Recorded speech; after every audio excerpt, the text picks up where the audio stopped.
तो देखो बच्चों, अपना जो यूनिट चल रहा है और वो है रसायन विज्ञान के मूलभूत सिद्धांत। ठीक है। आज हम इस यूनिट में जो टॉपिक्स डिस्कस करेंगे उनमें फर्स्ट तो है अभिक्रिया की रस समीकरणमिति, और जो दूसरा टॉपिक होगा वो है किसी भी सैंपल की प्रतिशत शुद्धता निकालना। कोई भी रासायनिक अभिक्रिया दी है और उसमें कोई अभिकारक है तो वो कितने प्रतिशत शुद्ध है, उसको भी हम प्रतिशत शुद्धता में पढ़ेंगे। तो सबसे पहले तो आते हैं कि अभिक्रिया की रस समीकरणमिति, स्टाइक्योमेट्री ऑफ रिएक्शन। तो देखो बच्चों, स्टाइक्योमेट्री का मतलब है मात्रात्मक संबंध। समझ गए ना कि रस समीकरणमिति का मतलब है मात्रात्मक संबंध, और अभिक्रिया की रस समीकरणमिति का मतलब हुआ अभिक्रिया में अभिकारकों एवं उत्पादों का मात्रात्मक संबंध। समझ गए ना कि अभिक्रिया की रस समीकरणमिति मीन्स अभिक्रिया में जो अभिकारक हैं और जो उत्पाद बन रहे हैं उनकी मात्राओं का क्या संबंध है, इसी को बोला जाता है अभिक्रिया की रस समीकरणमिति। अब ये जो मात्रात्मक संबंध निकालना है मीन्स हमने इतना अभिकारक लिया तो कितना उत्पाद बनेगा, या इतना उत्पाद बन रहा है तो कितना अभिकारक लिया जाएगा।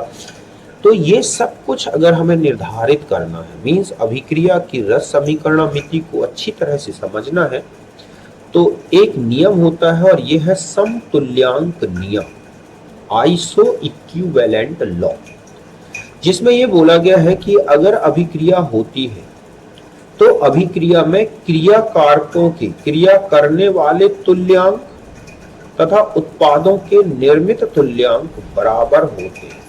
मतलब ये है कि अगर अभिक्रिया चल रही है तो उसमें जितने भी अभिकारक हैं उनके जो क्रिया करने वाले तुल्यांक हैं वो बिल्कुल बराबर होंगे, और जो उत्पादों के तुल्यांक बनेंगे जो निर्मित होंगे वो क्रिया करने वाले क्रिया कारकों के तुल्यांक के बराबर होंगे।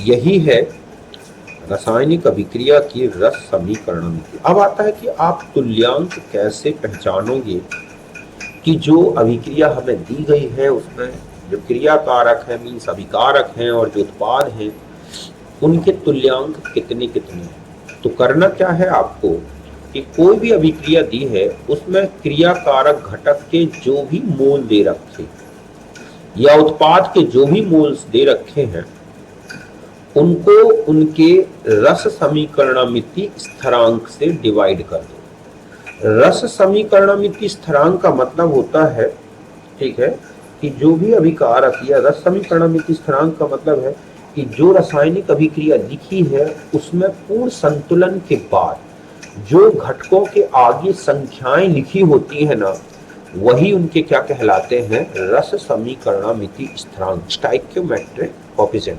मतलब क्रिया घटक के मोल अपॉन में आ जाएगा जो भी क्रिया घटक है, क्रिया घटक का रस समीकरणमिति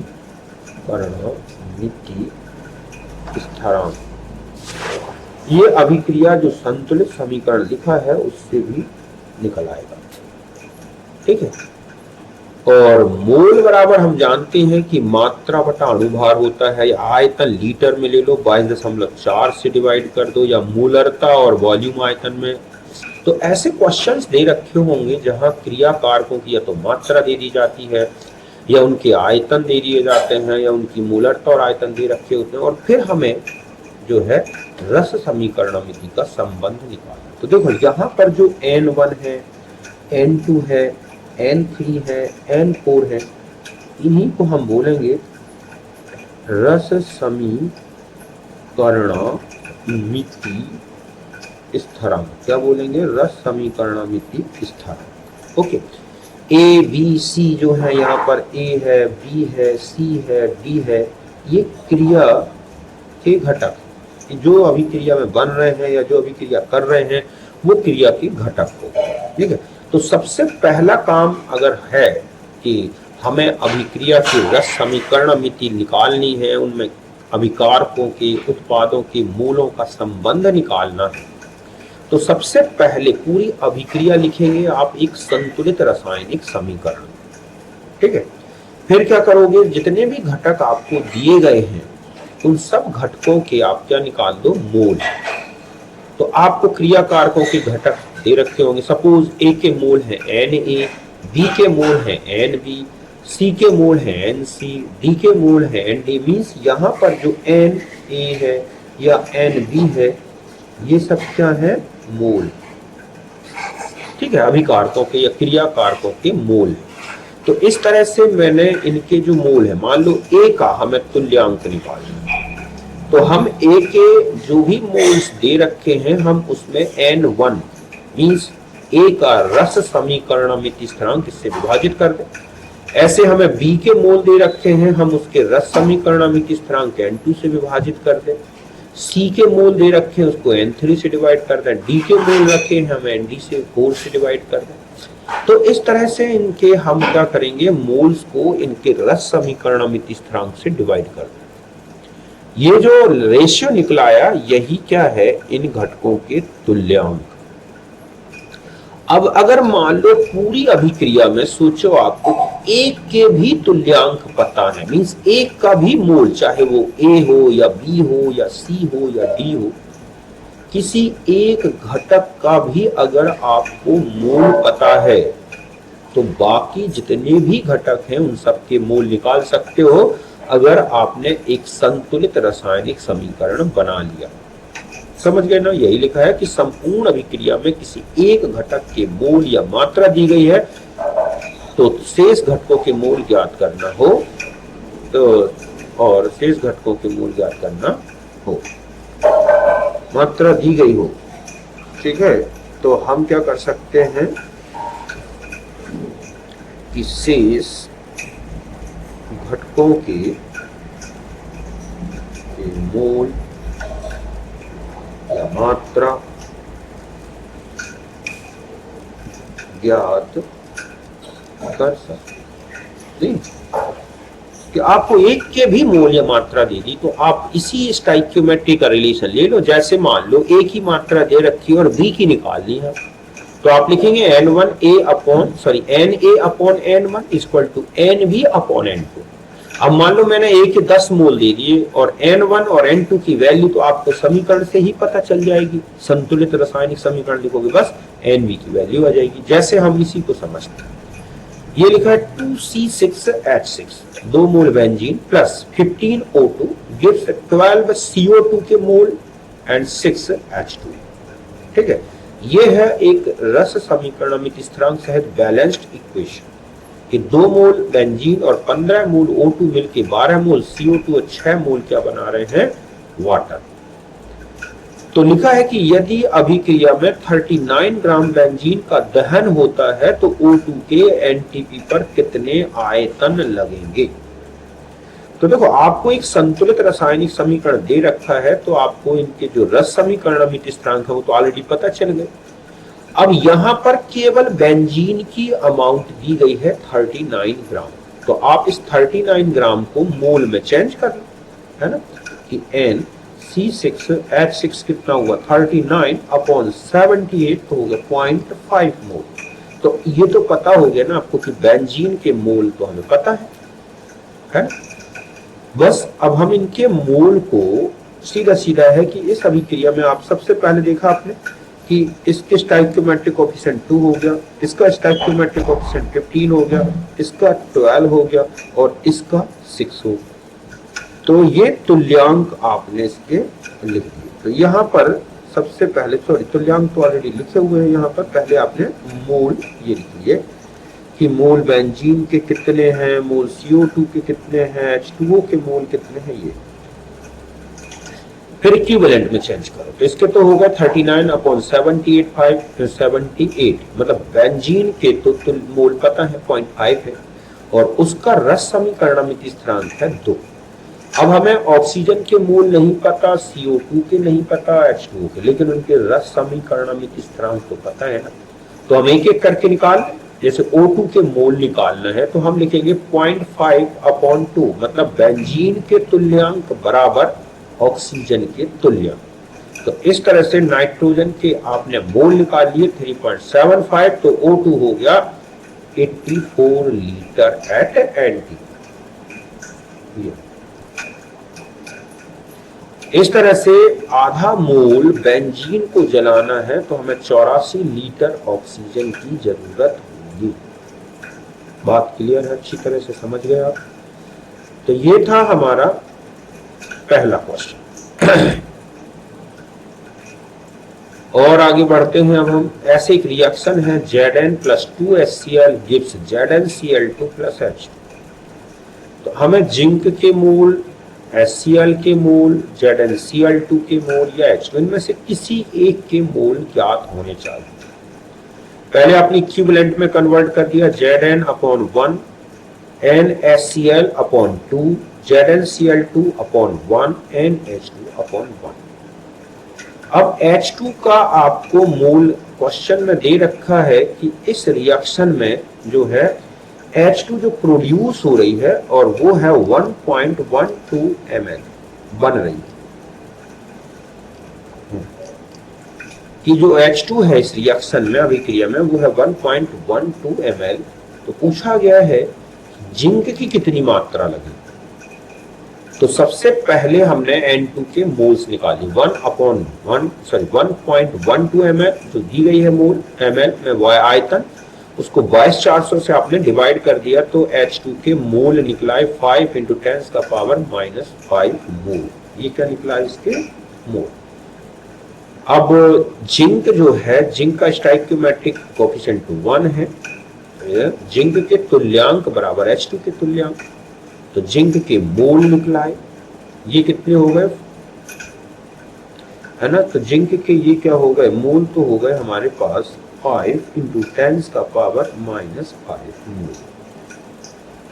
अब मास में चेंज करना है आपको, तो मास में चेंज जब करोगे, ठीक है, तो ये हो जाएगा आपके पास, मास निकाल दो इसका कितना हो जाएगा। तो देखो यहाँ पे तो हम लिखेंगे WZn = 5 × 10⁻⁵ × 65, जो आ रहा है 32.5, ठीक है, × 10⁻⁻4 ग्राम। और अच्छे से देख लो कोई गड़बड़ तो नहीं है, ठीक है। तो इस तरह से आपको कैलकुलेशन करनी है स्टोइकियोमेट्री की 30, ठीक है। तो ये है 5 × 65, तो ये आ गया 325, है ना। तो हम इसको ऐसे लिखें, तो ये आ गया 325 × 10⁻⁻5। तो हम इसको ग्राम में चेंज, ये ग्राम में आ गया, ठीक है। तो टोटल अमाउंट हो गई 0.00325 ग्राम। तो ये आ जाएगा जिंक की वो मात्रा जो कि 1.12 ml हाइड्रोजन प्रोड्यूस कर देगी एक आइडियल कंडीशन। ठीक इसी तरह से लिखा C2H6 + 7/2O2 gives 2CO2 + 3H2O। ठीक है, तो इस क्वेश्चन में पूछा गया है कि 60 ग्राम, मतलब यहां पर क्वेश्चन है कि 60 ग्राम इथेन C2H6 के दहन में लगी ऑक्सीजन कितनी है। ठीक है, क्या हो, तो बस पहले आपने इनके मूल C2N C2H6, ये तो हो गए C2H6 के मोल, और O2 के हो गए NO2। इसका स्टोइकियोमेट्रिक कोएफिशिएंट है 1, उसका है 7/2। ठीक है, मोल आपको बेंजी इसके एथेन के निकाल लेने हैं। तो NC2H6 ये कितना हो गया, देखो 60/30, तो आ गए 2 मोल। वही मैंने यहाँ लिख दिया है 60/30 = NO2 × 2/7। और आगे बढ़ते गए तो ये आ गया NO2 का 7 मोल। क्या आ गया ये 7 मोल। तो वॉल्यूम हो गया 7 × 22.4। क्यों? क्योंकि हम जानते हैं कि एक मोल का जो आइडियल आयतन है एनटीपी पर वो होता है 22.4। तो इस तरह से ये जो पहली स्टोइकियोमेट्री आपको बताई है मैंने, इसमें पूरी अभिक्रिया में किसी एक घटक के आपको क्या दिए गए हैं, मोल या मात्रा, और बाकी की कैलकुलेट करनी है ना। अब एक और आता है और वो है इस तरह का संबंध जिसमें हमें सीमांत अभिकर्मक टर्म यूज करना होगा। तो क्या होता है बच्चों कि जब कोई रासायनिक अभिक्रिया दी गई हो और उसमें एक से ज्यादा अभिकारक हो, कम से कम 2 तो हुई, और फिर आपको उन दोनों अभिकारकों की क्या दे दी गई हो, मात्रा, मोल, तो फिर समतुल्यांक नियम जब हम लगाएंगे तो हम अभिक्रिया के जो घटक हैं क्रिया करने वाले और जो उत्पाद के घटक या तुल्यांक हैं उनको कैसे बराबर करें, किसके इक्वल है। देखो अभिक्रिया में एक अभिकारक का तुल्यांक पता था तो बाकी के तुल्यांक उसके बराबर कर दिया आपने, चाहे वो अभिकारक दूसरा हो या फिर उत्पाद। लेकिन अभिक्रिया में अगर मान लो एक से ज्यादा अभिकारक दिए गए हैं और उनकी मात्राएं दी गई, तो फिर आता है कि हम किस तुल्यांक, किस अभिकारक के तुल्यांक से पूरी अभिक्रिया की रस समीकरण निकालें। तो इसमें एक टर्म आता है सीमांत अभिकर्मक। ध्यान रखें इस सिद्धांत का, इस अभिकर्मक का तभी यूज करना है जब अभिक्रिया में एक से ज्यादा क्रियाकारक हैं और उनकी मात्राएं आपको दे दी गई। क्योंकि अगर 2 घटक है ए और बी और एक के तुल्यांक कम है और एक के तुल्यांक ज्यादा है, तो ध्यान रखें अभिक्रिया तो कम तुल्यांक के बराबर ही घटकों के बीच में होगी, तो बाकी के तो बच जाएंगे ना। तो यही लिखा है कि क्रिया में जो अभिकारक पूर्ण समाप्त हो जाता है अभिक्रिया का सीमांत अभिकर्मक कहलाता है। जैसे मान लो H2 + Cl2 मिलके 2HCl बना रहे हैं, हम H2 के 10 तुल्यांक ले लें और क्लोरीन के 20 तुल्यांक, तो अभिक्रिया में H2 तो पूरा समाप्त हो जाएगा क्योंकि बराबर तुल्यांक क्रिया करेंगे। तो H2 यहां पर क्या बन जाएगा, एक सीमांत अभिकर्मक। तो यही लिखा है कि क्रिया में जो अभिकारक पूर्ण समाप्त हो जाता है अभिक्रिया का सीमांत अभिकर्मक कहलाता है, तो और जो बच जाता है उसको बोलते हैं आधिक्य अभिकर्मक। बात क्लियर है कि जो अभिकर्मक अभिक्रिया में समाप्त होगा वो है सीमांत और जो बच गया वो है आधिक्य। जिस अभिकारक के तुल्यांक सबसे कम होते हैं वही अभिक्रिया का सीमांत अभिकर्मक होगा। अब एक बात आती है कि आप कैसे पहचाने कि अभिक्रिया में कौन सीमांत अभिकर्मक है, कौन आधिक्य अभिकर्मक है। तो ध्यान से सुने, जिस अभिकारक के तुल्यांक सबसे कम होते हैं वही अभिक्रिया का सीमांत अभिकर्मक होता है। तो जब आपको ये पता हो गया कि सीमांत अभिकर्मक कौन है, तो ध्यान रखें उत्पाद के तुल्यांक बराबर सीमांत अभिकर्मक के तुल्यांक। बात समझ गए ना कि जो उत्पाद के तुल्यांक बनेंगे उनको किसके बराबर करना है, सीमांत अभिकर्मक के तुल्यांक। और फिर जब आप सीमांत अभिकर्मक के तुल्यांक निकाल लोगे तो उसको मूल में चेंज करोगे तो हो जाएगा सीमांत अभिकर्मक का के तुल्यांक जितने भी हैं गुणा रस समीकरण मिति स्थिरांक। मतलब समीकरण से पता चल जाएगा कि उस उत्पाद का रस समीकरण मिति स्थिरांक कितना है। मतलब यहां पर जो लिखा है, ठीक है, ये है रस समीकरण मिति स्थिरांक। ध्यान रखें जिसका मतलब उत्पाद का, किसका, उत्पाद, जिस उत्पाद के आप मोल निकाल रहे हैं उसी का रस समीकरण मिति स्थिरांक। और अगर आपको द्रव्यमान में बदलना है तो मूल गुणाणुभार कर दोगे तो वो द्रव्यमान में आ जाएगा। और जब हमें सीमांत अभिकर्मक के तुल्यांक पता है तो ध्यान रखें अन्य, ठीक है, अभिकारक के क्रिया करने वाले तुल्यांक। मतलब अगर आपको सीमांत अभिकर्मक पता है तो उत्पाद के तुल्यांक निकाल लोगे, सीमांत अभिकर्मक के तुल्यांक जितने रासायनिक क्रिया करेंगे जस्ट उतने ही दूसरे अभिकारक के क्रिया करने वाले तुल्यांक होंगे।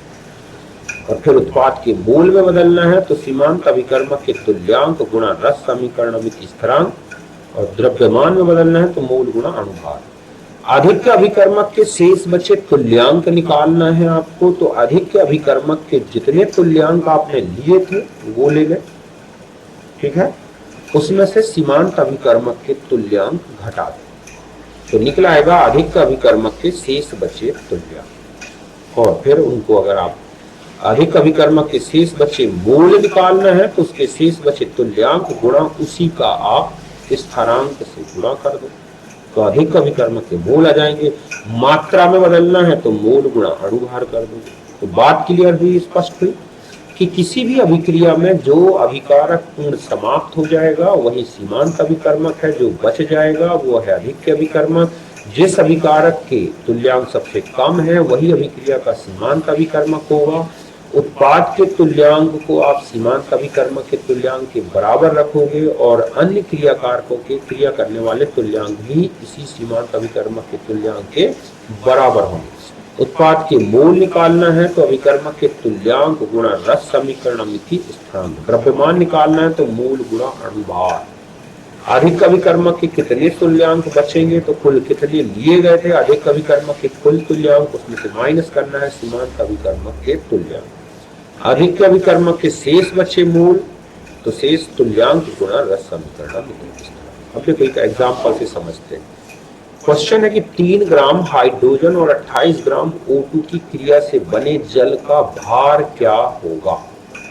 ठीक है, क्वेश्चन क्या है, 3 ग्राम H2 और 28 ग्राम O2 की क्रिया से बने जल का भार क्या होगा। तो सबसे पहले करना क्या है आपको कि रिएक्शन लिख लेंगे 2H2 + O2 = 2H2, है ना। ये इनके मोल लिख दिए मैंने, NH2 NO2 NH2। फिर हम इस तुल्यांक लिख देंगे, क्या लिख दें, तुल्यांक।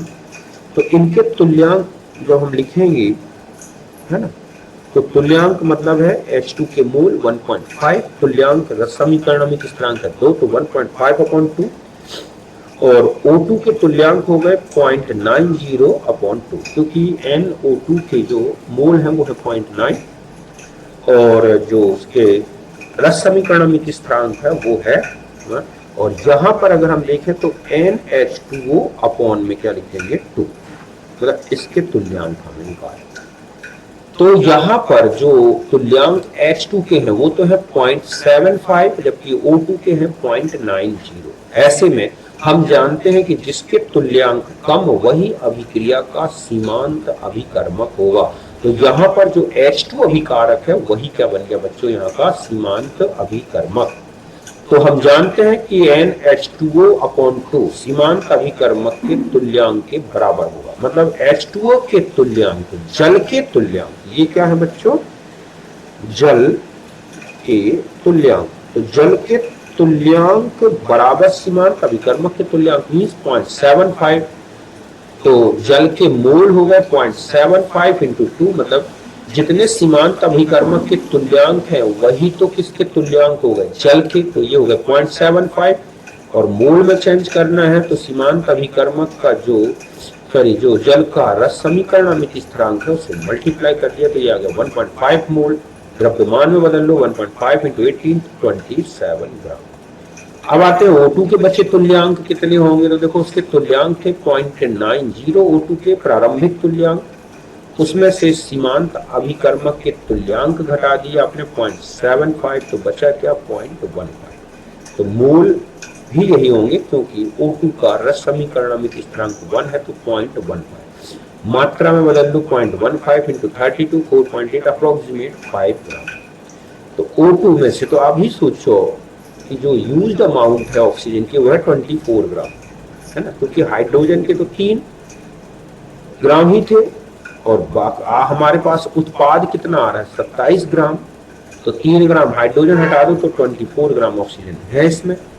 तो 29 टोटल ली गई थी, लगभग 5 ग्राम बच जाएगी O2 की मात्रा। बात क्लियर है इस तरह से। तो इस तरह से आपको क्वेश्चन करना। ठीक इसी तरह से लिखा है 10 ग्राम H2 64 ग्राम ऑक्सीजन बनी तो जल की मात्रा क्या होगी। तो आपको वही करना है, पहले दोनों के मोल चेंज कर लो। मींस से यहाँ पर आपने देखा रिएक्शन ये होगी 2H2 + O2 = क्या 2H2O, है ना। मोल अगर आप H2 को निकालोगे तो 10/5 मींस 5 और NO2 निकालोगे तो हो जाएगा 64/32 मीन्स। अब अगर हम इक्विवेलेंट की बात करें H2 के लिए तो इसके तो हो जाएंगे 5/2 मीन्स 2.5, और O2 के जो इक्विवेलेंट होंगे वो होंगे 2/1 मीन्स 2। तो यहाँ पर ये सीमांत अभिकर्मक है। ओके, तो जब आप 1 मोल O2 ले रहे हैं तो 2 मोल जल बन रहा है। तो जितने मोल आप देख रहे हैं कि आपके पास ऑक्सीजन के 2 मोल तो जल के 4 मोल बन जाएंगे, सीधा सीधा है। ऐसे ये क्वेश्चन है 2 लीटर N2 और 2 लीटर H2 है और उससे अमोनिया बने तो क्या मात्रा होगी, आप इसको सॉल्व करके देखिए, बन जाएगा। ठीक है, तो ये तो था हमारा अभिक्रिया की रस समीकरणमिति, जिसमें केवल एक घटक के आधार पर बाकी की मात्राएं ज्ञात करनी थी, और दूसरा है अभिक्रिया में सीमांत अभिकर्मक के आधार पर बाकी घटकों की मात्राएं ज्ञात करनी थी। अब हम आते हैं यौगिक की प्रतिशत शुद्धता का निर्धारण। ठीक है, कोई भी रासायनिक अभिक्रिया में जो घटक लिया गया है वो कितना परसेंट शुद्ध है और उससे कितना उत्पाद बनेगा, तो हम इसकी मात्रा कैसे निकालें। तो देखो बच्चों, कोई भी घटक है आप, ठीक है, चाहे कोई भी घटक दे रखा है, घटक का की प्रतिशत शुद्धता निकालनी, तो यौगिक की जो वास्तविक मात्रा है, शुद्ध मात्रा अभिक्रिया के अनुसार वो निकाल लें, मतलब रस समीकरणमिति के आधार पर प्राप्त मात्रा। में यहां लिख दे रहा हूं, मतलब ये कहलाएगा यौगिक की रस समीकरणमिति के अनुसार शुद्ध मात्रा एक्चुअल में कितनी मिली, ठीक है, बटा में यौगिक की ली गई मात्रा जो आपने ली है और उसको 100 से गुणा कर दो तो प्रतिशत शुद्धता आ जाएगी। और कई क्वेश्चन ऐसे होंगे जहां पर आपको अशुद्ध यौगिक की प्रयुक्त मात्रा पूछ लेता है और पूछता है अगर आपको, तो शुद्ध मात्रा पहले आप निकालोगे, प्रतिशत शुद्धता क्वेश्चन में दे रखी होगी, 100 से मल्टीप्लाई करोगे तो किसी भी अभिक्रिया में जो अशुद्ध यौगिक है उसकी एक्चुअल मात्रा कितनी लगेगी वो हम निकाल सकते हैं। मतलब यौगिक की कितनी मात्रा ली जाएगी वो निकाल सकते हैं यहीं पर। ये हो गई यौगिक की ली गई मात्रा, ठीक है, इस तरह से निकाल सकते हैं आप। जैसे क्वेश्चन है 10 ग्राम MnO2 को HCl के साथ अभिकृत करने पर 2.24 लीटर Cl2 प्राप्त होती है, तो MnO2 की अशुद्धता क्या होगी। तो देखो, सबसे पहले आपने रिएक्शन लिख ली स्टोइकियोमेट्री के अनुसार, MnO2 + 4HCl MnCl2 + Cl2 + 2H2।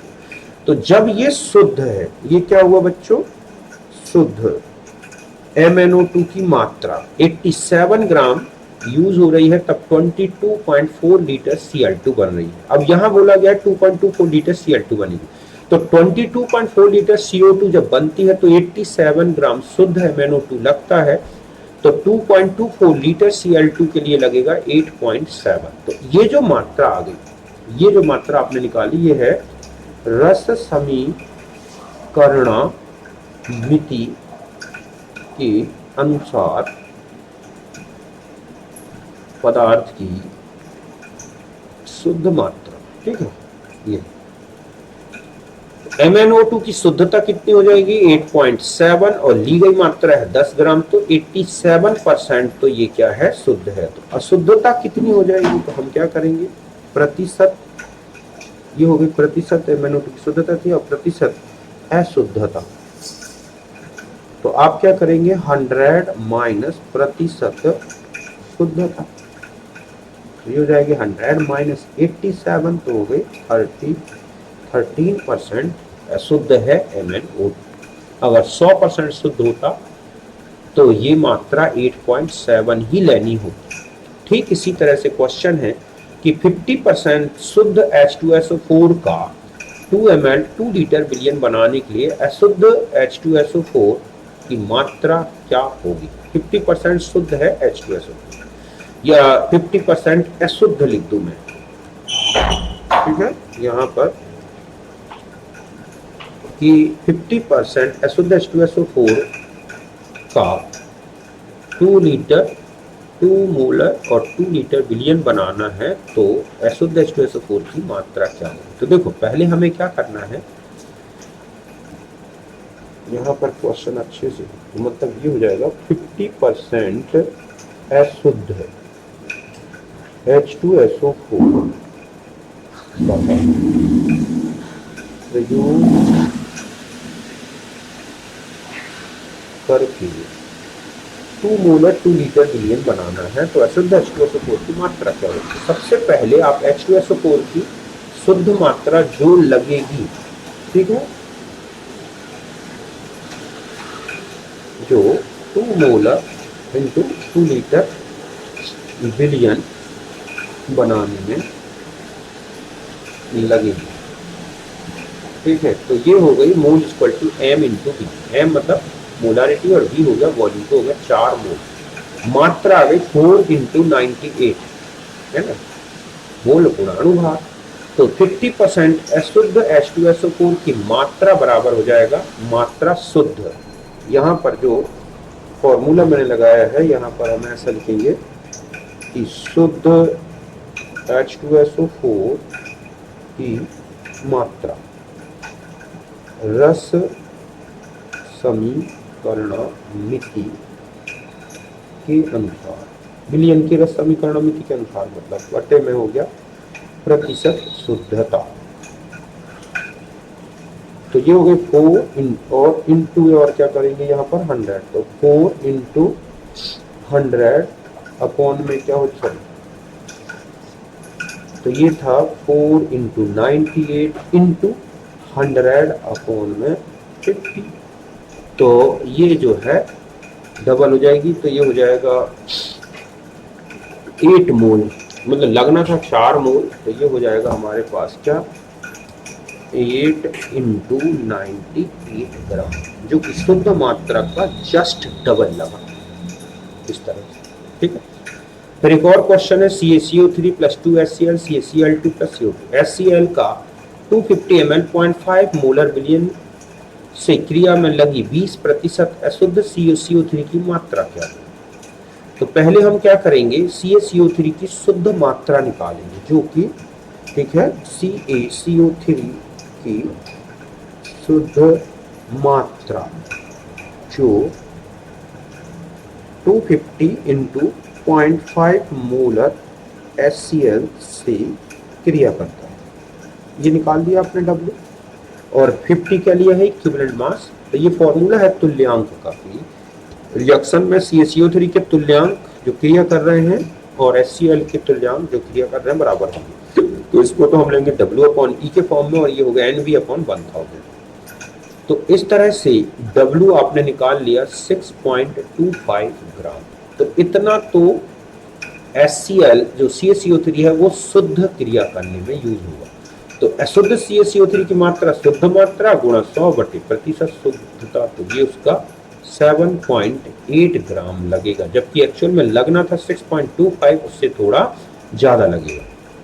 समझ गए ना, क्योंकि अशुद्ध है 20%, तो बचा क्या 80% शुद्धि को बचा ना उसमें। तो हम कुल मिला के सीधी सी बात है कि हमें जो है ये मात्रा हमेशा अशुद्ध मात्रा जो शुद्ध मात्रा है उससे ज्यादा ही आनी चाहिए। जैसे ये लिखा है 20 ग्राम MgCO3 को विघटित करने पर 8 ग्राम MgO प्राप्त होता है, तो MgCO3 की प्रतिशत शुद्धता क्या होगी। MgCO3 का 84 ग्राम जब आप हीट करते हैं तो 40 ग्राम MgO बनता है, मीन्स 40 ग्राम MgO बनता है, तब 84 ग्राम MgCO3 लगता है, तो 8 ग्राम अगर MgO बनाया जाए, ठीक है, तो ये लगेगा कितना लगा, इतने ग्राम MgCO3। तो इसकी प्रतिशत शुद्धता कितनी होगी 16.8 अपॉन 20 इंटू 100, मीन्स 84% ही ये क्या है शुद्ध है। तो कुल मिला के इस तरह से आपको किसी भी सैंपल की परसेंटेज प्योरिटी प्रतिशत शुद्धता निकालनी है तो ऐसे निकाल सकते हैं। इनसे रिलेटेड काफ़ी क्वेश्चंस हैं मूल कॉन्सेप्ट में। तो ये था हमारा एक प्रतिशत शुद्धता और अभिक्रिया की रस समीकरणमिति को निर्धारित करने के मेथड्स। ठीक है, तो अब मिलते हैं नेक्स्ट वीडियो में।